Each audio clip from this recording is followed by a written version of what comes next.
Fourth grade lesson 13.2 is area. Let's get started. Our essential question is, how can you use a formula, again a formula like we were looking at in the last lesson, to find the area of a rectangle? They're using the word base, or the variable b for base, the bottom of a two-dimensional figure that can have any side, and the height, h, to be that, so base and height.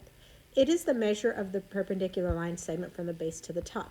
So we have base across here and height here, base across here or height here, base across here and height here. Perpendicular lines and perpendicular line segments form right angles, a 90-degree angle, right? So remember that. Area is the number of square units needed to cover a flat surface without gaps or overlaps. A square unit is a square that is 1 unit long and 1 unit wide. To find the area of a figure, count the number of square units inside of that figure. So if we have one square with 1 unit, let's say 1 unit base and 1 unit height, let's take a look at these figures. We have this rectangle, and these little squares in here are the units. So how many units for my base of this? 1, 2, 3, 4, 5 units. How many units are the height? 1, 2, 3 units.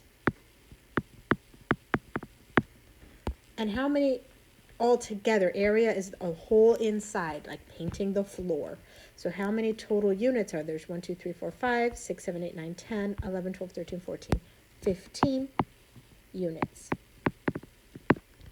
What about on this one? Let's do the base. 1, 2, 3, 4, 5, 6, 7, 8 units for the base. And what about the height? There's 2 units for the height.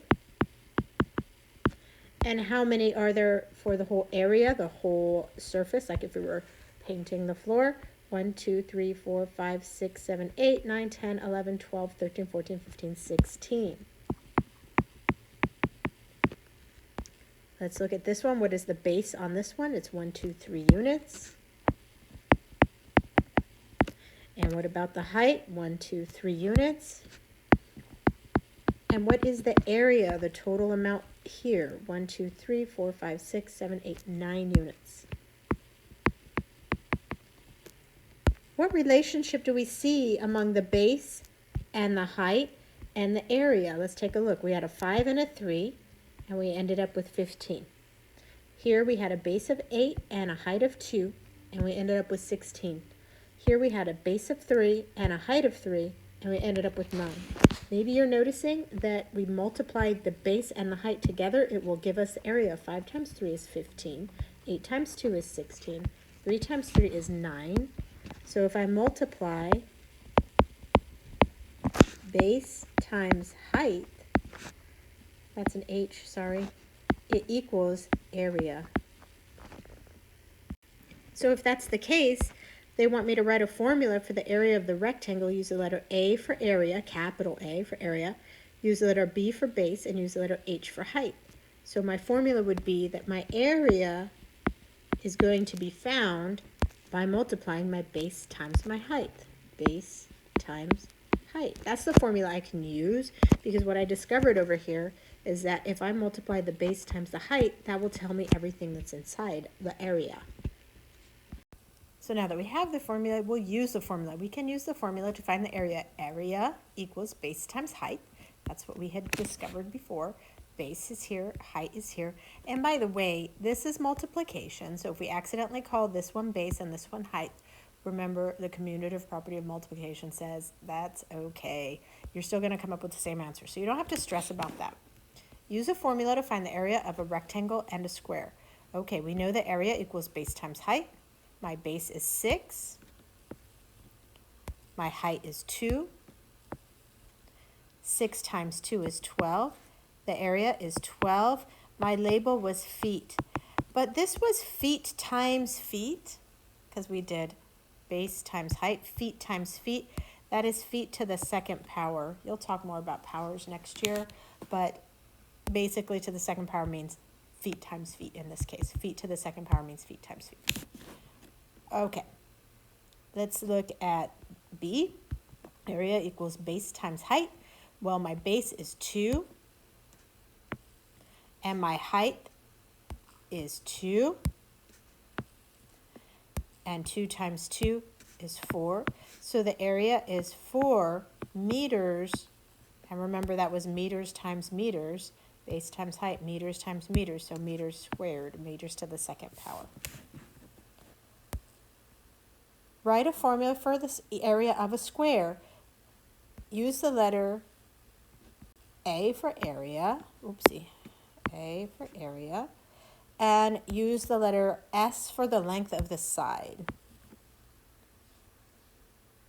Our formula is going to be area equals side times side, because that's the base and the height, one side times the other side. And as you get to learning exponents, that could also be written as side to the second power, because that's side times side. This whatever number this is, times itself twice. I give you a preview. Okay, let's use the formula to solve this one. They want us to find the area of the rectangle. We know the formula for area of a rectangle now is area equals base times height. The base of this triangle is 11. I've been pointing to the top. It's the same as the bottom, which is the base, so it's going to be the exact same. These are rectangles. They have equal sides opposing each other. And my height is 13. That I don't know in my head, 13 times 11, but I have the skills to calculate that. 1 times 3 is 3, and 1 times 1 is 1. Cross off. 1 times 3 is 3, and 1 times 1 is 1. 143 centimeters to the second power, centimeters squared. We'll do a few more practice ones, but I think you've got it by now. So we have, for this rectangle, area equals base times height. Fill in what we know. We know the base is 7 and the height is 2. 7 times 2 is 14, so area is 14 inches. There's 2 of those, so to the second power. On the square, area equals side times side, but if you forget that, you can still use base times height. It won't matter. Area equals 9 times 9 from here. Area equals 9 times 9, which is 81, and that is meters squared. And one more practice one. Go ahead and pause this and try this one.